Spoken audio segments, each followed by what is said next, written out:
नमस्कार दोस्तों, कैसे हैं आप लोग। मैं आपको इंफॉर्मेशन थ्योरी एंड कोडिंग से रिलेटेड कुछ क्वेश्चंस कराने आई हूँ। देखिए, पहले तो मैं आपको एक फॉर्मूला बता देती हूँ। मैं आपको सिंपल दो फॉर्मूलेज बता देती हूँ। पहला फॉर्मूला तो है आपका nth मोमेंट, जैसे ये जो एक्सपेक्टेशन होता है, जैसे फर्स्ट क्वेश्चन है, ये है आपका ये टॉपिक है रैंडम वेरिएबल्स से, प्रोबेबिलिटी एंड रैंडम वेरिएबल्स। जैसे एक्सपेक्टेशन है, एक्सपेक्टेशन को हम बोलते हैं statistical average, right. Statistical average बोलते हैं। तो if x is a random variable, random variable क्या होता है? The variable whose outcome is unpredictable in nature. If x is a random variable with its PDF, जिसका पीडीएफ जो है fx of x है, तो स्टैटिस्टिकल एवरेज जो है, स्टैटिस्टिकल एवरेज को हम ऐसे से डिनोट करते हैं। Statistical average of x is given as e of x is equal to integral minus infinity to infinity x dot fx of x dx। तो ex को हम क्या बोलते हैं? इसको हम मीन बोलते हैं। एंड मीन ऑफ किसको बोलते हैं? मीन ऑफ x, यानी कि मीन ऑफ x का मतलब क्या हुआ? That it is equal to mu X. तो यहाँ पे mu X is the mean of x, this is equal to e of x। अब इसमें जो प्रॉपर्टीज हैं एक्सपेक्टेशन की, प्रॉपर्टीज ऑफ एक्सपेक्टेशन, ठीक है, उसे आप थोड़ा सा देख लीजिए। क्या है? मैं आपको आज एक ही न्यूमेरिकल करा रही हूँ। प्रॉपर्टीज ऑफ एक्सपेक्टेशन में ये है कि if c is a constant, तो यहाँ पे first point e of c is equal to c। Then second point क्या है? e of cx is equal to c of ex. Then third point, e of ax plus by, right? e of ax plus by is equal to ae of x plus b of ey, right? तो यहाँ पे जो nth moment of x है, यहाँ पे if I change the marker, जो आपका nth moment होता है, nth moment of x, this is equal to e of x to the power n is equal to integral minus infinity to infinity x to the power n fx of x dx। if n की value हम 2 रखें तो क्या हो जाएगा? ये e of x square हो जाएगा। And e of x square ये आपका मीन स्क्वायर वैल्यू होगा, ठीक है। अब हम निकालते हैं nth central moment. nth central moment, देखिए nth सेंट्रल मोमेंट में E, अगर इसमें जगह है, अभी इसमें जगह नहीं है तो मैं आपको दूसरे पेज पे समझा देती हूँ। यहाँ पे अगर मैं इधर समझा देती हूँ कि जैसे आपके पास मान लीजिए nth सेंट्रल मोमेंट है, जैसे मैं कह रही हूँ E of x minus mu x, ठीक है। इसका जो होल स्क्वायर है, इसको हम क्या बोलते हैं?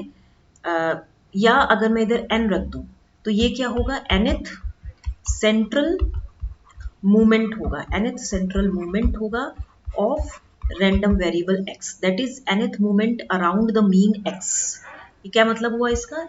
अब यहाँ पे जो e of x minus mu x of whole to the power n है, this is equal to integral minus infinity to infinity x minus mu x of whole to the power n fx of x dx, n is equal to t है। अब यहाँ अगर मैं e of x minus mu x, n की value 2 रखूं, ठीक है, तो यहाँ पे ये क्या हो जाएगा? सिग्मा एक्स स्क्वायर, इसको हम variance of random variable x बोलेंगे। अब यहाँ पे जो सिग्मा एक्स स्क्वायर है, this is equal to e of x minus mu x का होल स्क्वायर। तो e of x square plus mu x का square minus twice of x mu x हो गया। अब आप यहाँ पे e से मल्टीप्लाई कीजिए तो यहाँ पे कितना आ जाएगा? e of x square plus mu x square, e of mu x square minus twice of e x of mu x. यहाँ पे देखिए मैं इसको और कैसे कर सकती हूँ? e of x square plus mu x square minus twice of mu x e of x हो गया। Again e of x square plus mu x का square minus twice of mu x का square is equal to e of x square minus mu x square. तो ये value क्या हो गई? आपकी वेरिएंस हो गई। अगर आपका मीन 0 है तो वेरिएंस इक्वल टू कितना हो जाएगा, ई ऑफ एक्स स्क्वायर, राइट। तो ये आपका। अब हम क्वेश्चन पे आते हैं, ठीक है। हमारा जो फर्स्ट क्वेश्चन है वो है the variance of random variable X is sigma square, then the variance of random variable K square x is. देखिए इस क्वेश्चन में आपको क्या करना है, फॉर्मूला लिखना है, variance of x is equal to E of x square minus mu x का square and this is equal to sigma square x. अब variance of K square x is equal to, यहाँ पे x की value आप रखिए के square x, तो ये वैल्यू कितनी हो जाएगी, के 4x स्क्वायर, इसका expectation value, and this is minus के स्क्वायर म्यू एक्स। इसको हम लिख सकते हैं ये जो आपका आया है के स्क्वायर एक्स स्क्वायर, क्योंकि यहाँ पे अगर मान लीजिए मैं इसको लिखती हूँ के स्क्वायर एक्स, इसका होल स्क्वायर, ठीक है। तब यहाँ पे मैं इसको और अच्छे से लिखूंगी के 4e एक्स स्क्वायर माइनस के 4e ऑफ, क्योंकि म्यू एक्स है ना, तो एक्स स्क्वायर को तो हम डायरेक्ट म्यू एक्स स्क्वायर लिख सकते हैं।